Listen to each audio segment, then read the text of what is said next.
कीर्ती जोशी आणि या विशेष टॉक टाइममध्ये तुमच्या सगळ्यांचं स्वागत आहे। खूप सारे उपचार पद्धती खरं तर आता आलेल्या आहेत, पण एक लेसर हिमोथेरपी ही जी वेगळी उपचार पद्धती आहे त्याच उपचार पद्धतीबद्दल आपण बोलणार आहोत आणि त्यासाठी आपल्या सोबत आहेत लेसर हिमोथेरपी क्लिनिकचे संस्थापक डॉक्टर शैलेंद्र पाटील। खूप खूप स्वागत आहे तुमचं या कार्यक्रमामध्ये सर। नमस्कार। आपण थेट या विषयालाच संबंधित प्रश्न घेणार आहोत। तर सगळ्यात महत्त्वाचं म्हणजे खूप ऐकिवात आहे की लेसर हिमोथेरपी उपचार पद्धती चांगली आहे, त्याचे साइड इफेक्ट्स होत नाहीत, पण नेमकी ही उपचार पद्धती म्हणजे नेमकं काय आहे? लेझर हिमोथेरपी म्हणजे लेझरनी आपल्या शरीरातलं वाहणारं जे रक्त असतं, रक्तवाहिन्यांमधलं जे वाहणारं रक्त असतं त्यावर लेझरद्वारे केले जाणारे उपचार म्हणजे लेझर हिमोथेरपी। लेझर हे एका सरळ रेषेत प्रवास करणारे किरण असतात, ही बहुतेक सगळ्यांना माहिती आहे। हिमो म्हणजे रक्त आणि थेरपी म्हणजे उपचार। तर आपल्या मनगटाजवळ ज्या दोन मोठ्या रक्तवाहिन्या असतात, या मनगटाजवळच्या रक्तवाहिन्यांना आपण लेझरच्या उपकरणाने लेझरची किरणं त्यावर सोडतो, वाहणाऱ्या रक्तावर सोडतो आणि शिवाय त्याच्याबरोबर आपण नाकाची जी त्वचा असते त्या खाली जे रक्तवाहिन्यांचं दाट आवरण असतं त्या रक्तवाहिन्यांवर सुद्धा ही लेझरची किरणं सोडली जातात। साधारणपणे आपल्या शरीरामध्ये हे वाहणारं रक्त जे आहे ते दर 8 मिनिटाला एका ठराविक ठिकाणाहून क्रॉस होत असतं। त्यामुळे आपण जरी या ठिकाणी लेझरचे उपचार वाहणाऱ्या रक्ताला देत असलो तरी त्याचा उपयोग म्हणजे त्याचा इफेक्ट आपल्याला मेंदूपासून तर पायाच्या बोटांपर्यंत सगळ्या ठिकाणी मिळतो। ज्या ज्या ठिकाणी रक्त प्रवाहित होतं, ते ट्रीटमेंट केलेलं रक्त ज्या ज्या ठिकाणी प्रवाहित होतं त्या सगळ्या ठिकाणी आपल्याला त्याचा उपयोग होतो। साधारणपणे अर्धा तास दिवसातून दिली जाणारी अशी उपचार पद्धती आहे। वेगवेगळे आजारांचं ड्युरेशन यानुसार आपण त्यांची प्रोटोकॉल्स विशिष्ट पद्धतीने ठरवलेले आहेत। काही लोकांना अर्धा तास दिवसातून एकदा देतो, काहींना अर्धा तास दिवसातून दोनदा आणि काहींना आपण अर्धा तास 3 वेळा सुद्धा उपचार देतो। हे उपचार करताना कुठल्याही प्रकारचं इंजेक्शन, सलाईन, औषध, भूल, हॉस्पिटलायझेशन करण्याची अजिबात गरज नसते। पेशंट ओपीडी बेसिसवर ही ट्रीटमेंट घेऊ शकतात आणि बरेचसे सुशिक्षित पेशंट ज्यांना हे समजून घेता येतं ते पेशंट आपल्या घरी सुद्धा ही ट्रीटमेंट घरच्या घरी करू शकतात। इतकी साधी, सोपी आणि सरळ अशी ही ट्रीटमेंट आहे। खरंच साधी सोपी आहे। आणखीही आम्हाला या उपचार पद्धतीबद्दल जाणून घ्यायचं आहे, पण त्यापूर्वी तुम्हाला सुद्धा या कार्यक्रमात सहभागी व्हायचं असेल आणि प्रश्न विचारायचे असेल तर तुम्ही सुद्धा आम्हाला फोन करू शकता 0226689923 या क्रमांकावर। सर, तुम्ही जसं सांगताय की ही उपचार पद्धती सोयीची आहे, सोपी आहे, एक तर कोणकोणत्या आजारांवर ही उपचार पद्धती उपयुक्त आहे आणि नेमकं याचं ही जी उपचार पद्धती ही चालते कशी, म्हणजे याची प्रक्रिया कशी आहे? लेझरचा शोध लागून आता जवळजवळ 100 वर्ष झालेली आहेत। Light amplification of stimulated emission of radiation हा त्या प्रोसिजरचा लॉंग फॉर्म आहे, त्याला आपण शॉर्ट फॉर्ममध्ये लेझर असं म्हणतो। आपण आपल्यापैकी बऱ्याच जणांनी लेझरचे पॉइंटर्स पाहिले असतील तर ते पॉइंटर आपण हातात ठेवतो आपण चिमटा आणि भिंतीवर तेवढाच डॉट उमटतो। याचा अर्थ असा असतो की हे लेझरची किरणं एका सरळ रेषेत प्रवास करतात। त्यामुळे होतं काय की त्यांच्यामध्ये एनर्जी प्रचंड प्रमाणात तयार होते। दुसरी गोष्ट, त्यांचं पेनिट्रेशन जे आहे, आपल्या शरीरामध्ये खोलवर घुसण्याची क्षमता सुद्धा त्यांच्यामध्ये जास्त असते। आपण जेव्हा ही लेझरची किरणं मानवी शरीरावर सोडतो, ही मेडिकल यूजसाठी असलेली लेझर किरणं असतात, they are assigned for medical purpose, ती आपण वापरतो। तर ही जी किरणं असतात याच्यामध्ये फोटॉन्स असतात। फोटॉन्स हे एनर्जी पॅकेट्स म्हटले जातात। आपल्या शरीरावर जिथे ही किरणं पडतात त्या किरणांच्या लाईनमध्ये येणाऱ्या व्हायबल पेशी, व्हायबल म्हणजे जिवंत असणाऱ्या, भले मग त्या आजारी पडलेल्या असू देत, दुखावलेल्या असू देत, फाटलेल्या असू देत किंवा निपचित पडलेल्या असू देत किंवा वार्धक्यामुळे थकलेल्या असू देत, ज्याही पेशींवर हे फोटॉन्स पडतात, हे फोटॉन्स म्हणजे ऊर्जेचं स्त्रोत असतं। जसं आपल्याला आपल्या शरीरामध्ये ग्लुकोज, अन्नामधून मिळणारं ग्लुकोज हे ऊर्जेचं स्त्रोत असतं, तसंच हे फोटॉन्स हे या लेझरमधून निघणारं ऊर्जेचं स्त्रोत असतं। हे फोटॉनची किरणं जी आहेत, ही फोटॉन जे आहेत, ह्या फोटॉनचा शॉवर त्या पेशींवर पडतो आणि त्या प्रत्येक पेशीमध्ये मायटोकॉन्ड्रिया नावाचा एक भाग असतो जो आपल्या पेशीमध्ये ऊर्जा निर्मितीचं काम करतो। एटीपी सायकल ज्याला आम्ही मेडिकल टर्मिनॉलॉजीमध्ये म्हणतो, तर ते ह्या मायटोकॉन्ड्रियामध्ये होत असतं।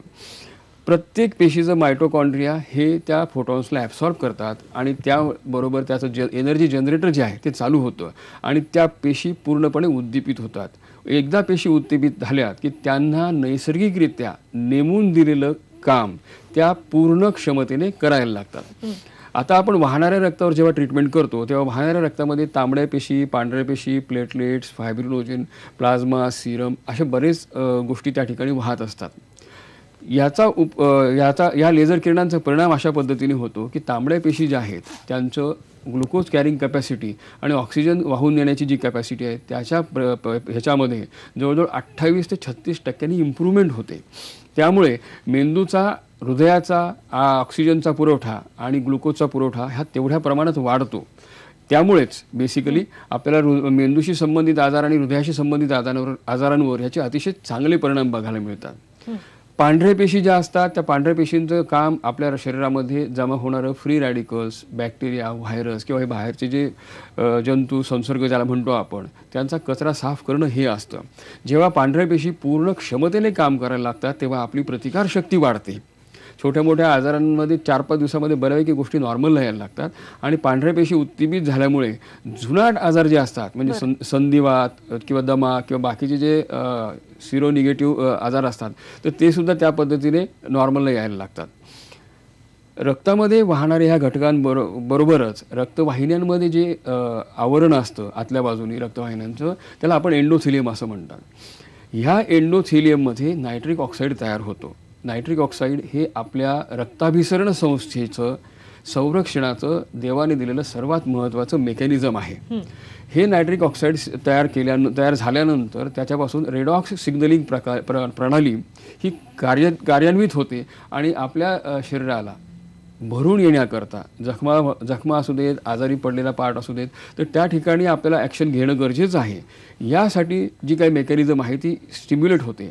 एक प्रकारे लेझर हिमोथेरपीने रक्तामधला जो काही कचरा साफ होतो, त्यामुळे रक्तात वाढलेल्या दोषांमुळे जेही आजार होतात, मग डायबेटीस, ब्लड प्रेशर, हृदयविकार, पॅरालिसिस, किडनी फेल्युअर, डायबेटीस आणि डायबेटीसची कॉम्प्लिकेशन्स, त्याच्यानंतर अस्थमा, ॲलर्जी, संधिवात, सोरायसिस असे असंख्य आजार ज्यांना आत्तापर्यंत आपण कायमस्वरूपी औषधं घ्यायला सांगत होतो, हे आजार लेझर हिमोथेरपीच्या साध्या सोप्या उपचारांनी लवकरात लवकर, तेही बिना औषध उपचार, बिना ॲडमिशन असे लवकरात लवकर ताब्यात येऊ शकतात, नॉर्मलला येऊ शकतात.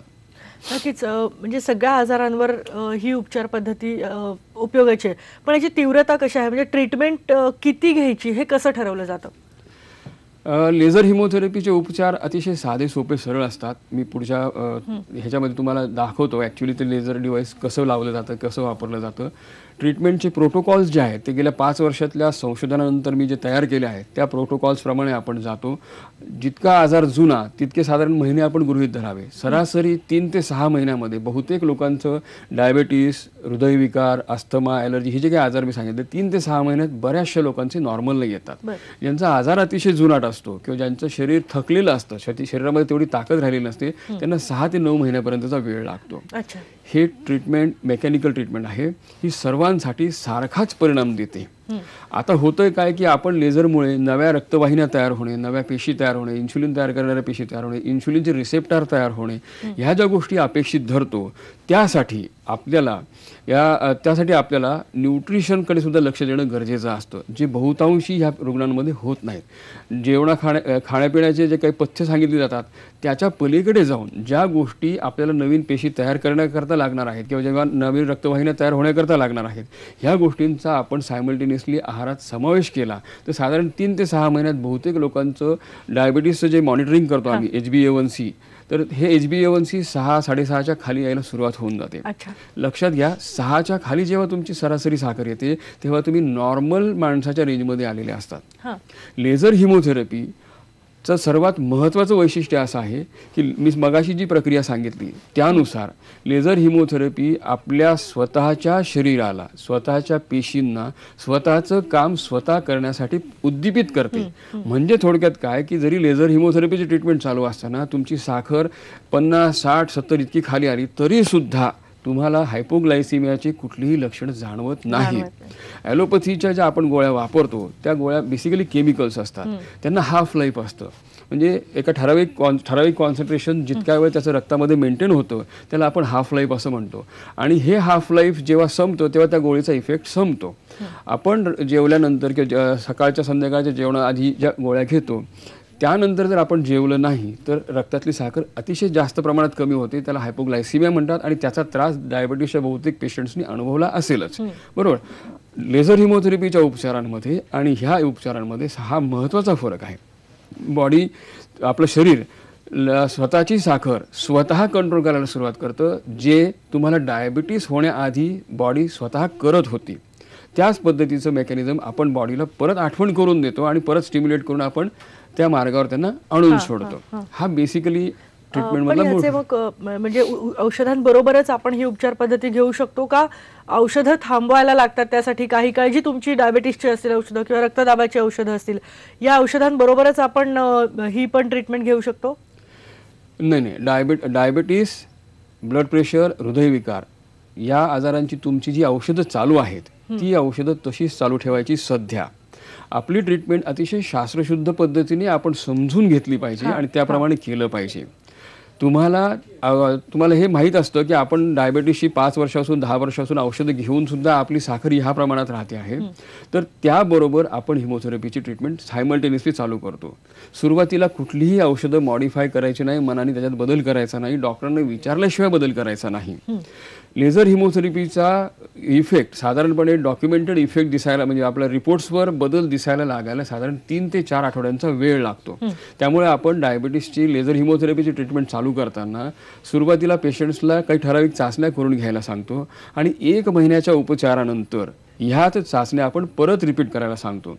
ज्यावेळेस त्या ट्रीटमेंटचा रिझल्ट येतो आपल्याला, तर त्या रिझल्टनुसार त्यांचा अनुभव घेऊन आपण त्याच्या पुढे औषधं हळूहळू कमी करायला सुरुवात करतो. कुठल्याही पेशंटला आपण परस्पर मनाने डायबिटीज, बीपी आणि हृदयविकाराची औषधं कमी करायला सांगत नाही किंवा प्रोत्साहनही देत नाहीत. तर डॉक्टरांच्या सल्ल्यानुसार ऍक्च्युअली ही कुठली अल्टरनेटिव्ह थेरपी नाही किंवा अल्टरनेटिव्ह ट्रीटमेंट नाही. दिस इज अ कॉम्प्लिमेंटरी सिस्टीम सोबत घ्यायची आहे. आणि ही ट्रीटमेंट घेऊन तुमचे जे रिपोर्ट्स नॉर्मल रेंजला यायला लागतात ते तुम्ही तुमच्या डायबिटीसच्या डॉक्टरांना, हृदयविकाराच्या डॉक्टरांना दाखवू शकतात आणि त्यांच्या सल्ल्याने मग तुम्ही औषधं हळूहळू कमी करू शकता. एक लक्षात ठेवा की पूर्णपणे नैसर्गिकरित्या जीवन जगणं आपल्याला शक्य आहे आणि त्यासाठी लेझर हिमोथेरपीची मदत शास्त्रशुद्ध पद्धतीनेच घेतली पाहिजे. उपकरण आहे, तुम्ही म्हणता की खूप सोपं आहे वापरायला आणि एकदा माहिती करून घेतल्यावर आपण घरी सुद्धा ते वापरू शकतो. नेमकं हे उपकरण कसं काम करतं? घड्याळाच्या आकाराचं हे छोटं डिव्हाइस असतं. याला पुढच्या बाजूनी एक मॉनिटर दिलेला असतो. वापरण्यासाठी अतिशय सोपं अशा पद्धतीने ते बनवलेलं असतं की ज्यावर आपल्याला डिस्कवर हे टाईम सेट केलेला असतो आणि त्याला बाकीची काही बटणं दिलेली असतात. तर ही आपण पेशंटला प्रत्येक वेळी एक्सप्लेन करू शकतो. याची मागची बाजू जी आहे ती सर्वात महत्त्वाची असते. या मागच्या बाजूमधून मेन आपलं काम होणार असतं. या ठिकाणी लेझरची जी किरणं आहेत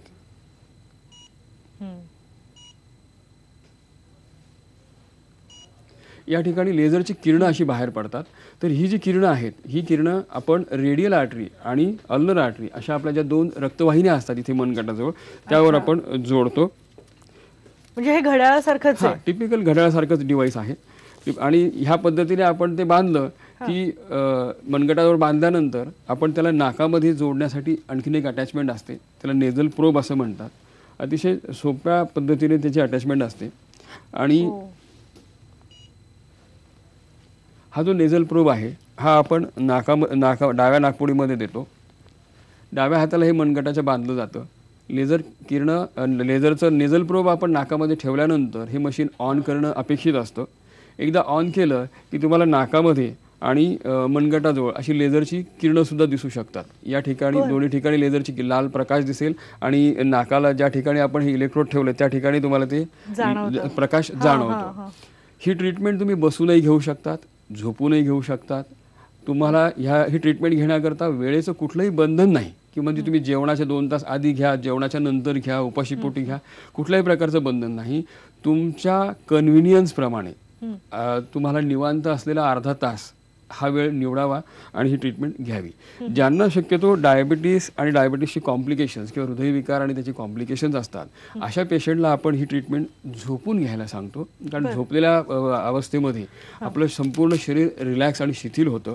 रक्तपुरवठा जो आहे तो सगळीकडे सारख्या प्रमाणात पोहोचत असतो. आणि दुसरी गोष्ट, आपण नाकामध्ये जे काही लेझरचा इलेक्ट्रोड देतो त्या लेझरच्या इलेक्ट्रोडमुळे मेंदूचा जो रक्तपुरवठा आहे तोही जवळजवळ 28 ते 36% इम्प्रूव्ह होतो.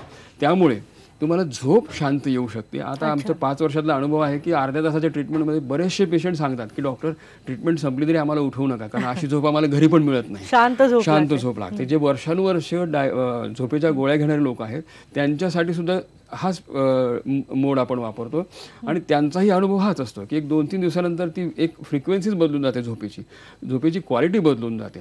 डायबिटीस आणि हृदयविकाराच्या रुग्णांना रात्री झोप एक तर येत नाही, आली तर अतिशय कमी वेळ येते.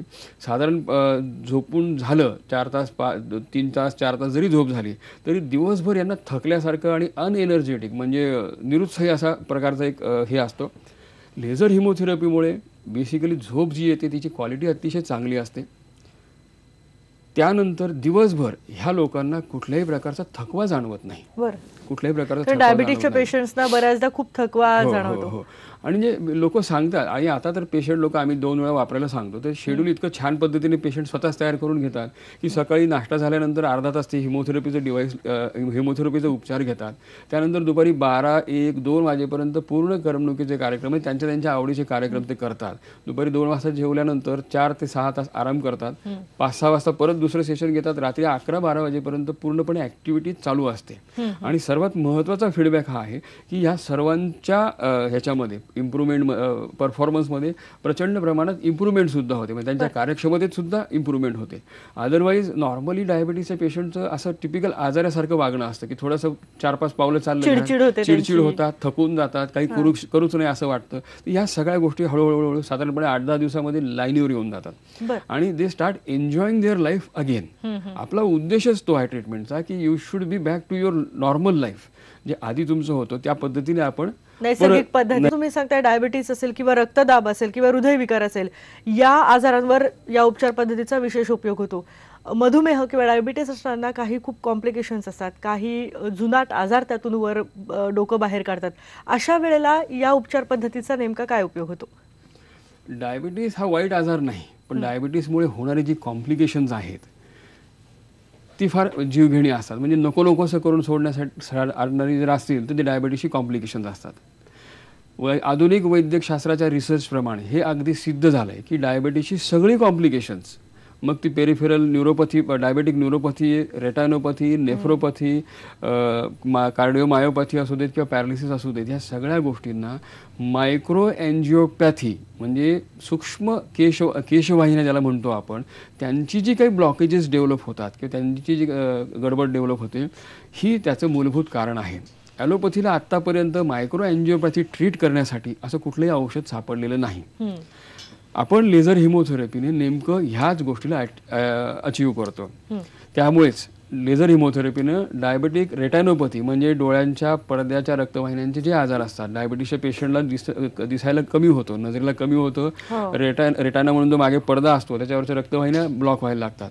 त्यानंतर हृदयविकार तर यांच्याबरोबर इनएव्हिटेबली सापडतो.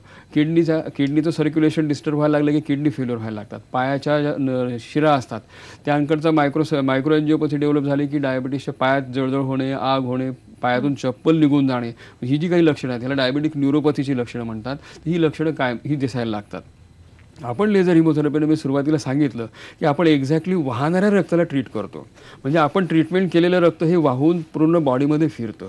हे रक्त त्या मायक्रो सर्क्युलेशनमध्ये सुद्धा एंटर होतं आणि त्या ठिकाणी त्या ज्या काही ॲक्टिव्हिटीज होतात त्याच्यामुळे हे मायक्रो सर्क्युलेशन इम्प्रूव्ह होतं. मायक्रो सर्क्युलेशन इम्प्रूव्ह झाल्यामुळेच डायबिटीसमुळे बाधित होणारे रेटायनोपॅथी चांगल्या होतात. डायबिटीसमुळे होणारे हार्टचे ब्लॉकेजेस किंवा इतर कारणांमुळे सुद्धा होणारे हार्टचे जे ब्लॉकेजेस असतात ते मोकळे होतात. किडनीचं जे फंक्शन डायबिटीसमुळे बाधित होतं, रक्तपुरवठा जो बाधित होतो तोही नॉर्मल येतो. त्यामुळे ह्या पेशंट्सचं क्रिएटिनिन आणि युरिया नॉर्मल यायला मदत होते, युरिक ॲसिड नॉर्मल यायला मदत होते. पेरिफेरल व्हॅस्क्युलर डिसीज किंवा डायबेटिक न्यूरोपॅथी ज्याला आपण म्हणतो, ह्या दोन्ही गोष्टींमध्ये मायक्रो सर्क्युलेशन इम्प्रूव्ह झाल्यामुळेच त्याचा आपल्याला लेझर हिमोथेरपीमुळे फायदा होतो. लेझर हिमोथेरपी करताना ह्या डायबिटीसच्या ज्या कॉम्प्लिकेशन्स आहेत ह्याच्यामधून बाहेर येण्याकरता लेझर हिमोथेरपीबरोबर आम्ही जे काही न्यूट्रिशनल ह्याचा सल्ला देतो, न्यूट्रिशनल अपटेक्सचा जो काही सल्ला देतो तो सुद्धा तेवढाच महत्त्वाचा असतो. कारण कॉम्प्लिकेशनच्या स्टेजला पोहोचलेल्या डायबिटीस परत कॉम्प्लिकेशन निस्तरून म्हणजे कॉम्प्लिकेशन्स बरे करून नॉर्मलला आणण्याकरता बॉडीमध्ये प्रचंड प्रमाणात ॲक्टिव्हिटीज होत असतात आणि याला सपोर्ट करण्याकरता रॉ मटेरियल जे हवं असतं म्हणजे विविध प्रकारचे व्हिटॅमिन्स, मिनरल्स, अमायनो ॲसिड्स ही तुम्हाला जी हवी असतात ती तुमच्या डाएटमध्ये न्यूट्रिशनमध्ये समजून घेऊन इन्क्लूड करणं अतिशय गरजेचं असतं. शेवटी लेझर हिमोथेरपीचा आमचा उद्देश एकच आहे की कुठल्याही प्रकारच्या औषधांशिवाय डायबिटीसची लोक आजार जर व्यवस्थित त्यांनी समजून घेतला तर कुठल्याही औषधांशिवाय ते उरलेलं आपलं आयुष्य अगदी आरोग्यदायी पद्धतीने व्यतीत करू शकतात. नक्कीच. सर, ही जी उपचार पद्धती आहे ही आता हळूहळू लोकांना माहिती व्हायला लागलेली आहे. काय तुम्ही अजून वैशिष्ट्य सांगाल या उपचार पद्धतीची आणि जास्तीत जास्त लोकांना याचा कसा फायदा मिळू शकतो? आमचं लेझर हिमोथेरपी मागचा उद्देशच ते आहे की अतिशय कमी खर्चामध्ये लोकांना समजून सांगून ह्या आजार बेसिकली लोकांनी समजून घेतले तर विदाऊट औषधं लोक जगू शकतील. त्यामुळे आम्ही ह्या ट्रीटमेंटची कॉस्टही अतिशय अल्प अशी ठेवलेली आहे आमच्या क्लिनिक्समध्ये. आणि सर्वात महत्त्वाचं आमचा पूर्ण विश्वास असा आहे की औषधं ही औषधासारखीच घेतली पाहिजे. ती जर तुम्हाला कायमस्वरूपी घ्यावी लागत असतील तर आपल्या ट्रीटमेंटच्या ॲप्रोचमध्ये काहीतरी चुकतंय हे लक्षात घ्या, समजून घ्या, आजार समजून घ्या आणि मग डॉक्टरांच्या मदतीने त्याच्यावर मात करण्यात यशस्वी व्हा. नक्कीच. खूप महत्त्वाची खरं तर या उपचार पद्धतीची माहिती तुम्ही दिलेली आहे. अगदी शेवटचा प्रश्न छोटासा की याचे साईड इफेक्ट्स होत नाहीत पण ही उपचार पद्धती घेताना काही काळजी घ्यावी लागते का? लेझर हे अतिशय सुरक्षित उपचार पद्धती आहे. जगभरामध्ये जवळजवळ 30 वर्षापासून लेझरची ट्रीटमेंट वापरली जाते. भारतामध्ये आम्ही पहिल्यांदाच हे लेझर हिमोथेरपी आणि ह्या गोष्टीचं प्रोपगेशन करत आहोत. त्यामुळे बऱ्याचशा डॉक्टर लोकसुद्धा आमच्याकडून याची माहिती घेत असतात, समजून घेत असतात. लेझरला कुठल्याही प्रकारचा साईड इफेक्ट नाही. फक्त एकच गोष्टीचं आपल्याला लक्षात ठेवायला लागतं, लेझरची जी किरणं असतात ही डायरेक्ट उघड्या डोळ्यांनी बघू नयेत. कारण ती डोळ्यामध्ये गेली तर ती आपल्याला डोळ्यांना दुखापती करू शकतात. त्यामुळे हे लेझर घेणं, लेझर वापरणं किंवा लेझरची ट्रीटमेंट घेणं हे तज्ज्ञांच्या मार्गदर्शनाखाली समजून घेऊन मगच करणं नेहमी हितावं असतं. नक्कीच. खूप सोपी, सहज आणि चांगली अशी ही एक उपचार पद्धती आहे आणि यांनी खरोखरच अनेक जणांना याचा फायदा नक्की होईल. तुम्ही इथे आलात आणि या महत्त्वाच्या उपचार पद्धतीबद्दल खूप चांगली माहिती दिलीत. नैसर्गिक पद्धतीनं जसं तुम्ही म्हणताय तसं जीवन जगण्यासाठी या उपचार पद्धतीचा नक्कीच खूप जण उपयोग करू शकतील. धन्यवाद आज या कार्यक्रमात सहभागी झाल्याबद्दल. धन्यवाद. डॉक्टरमध्ये आज आपण इथेच थांबतोय. पहा फक्त IBN लोकमत.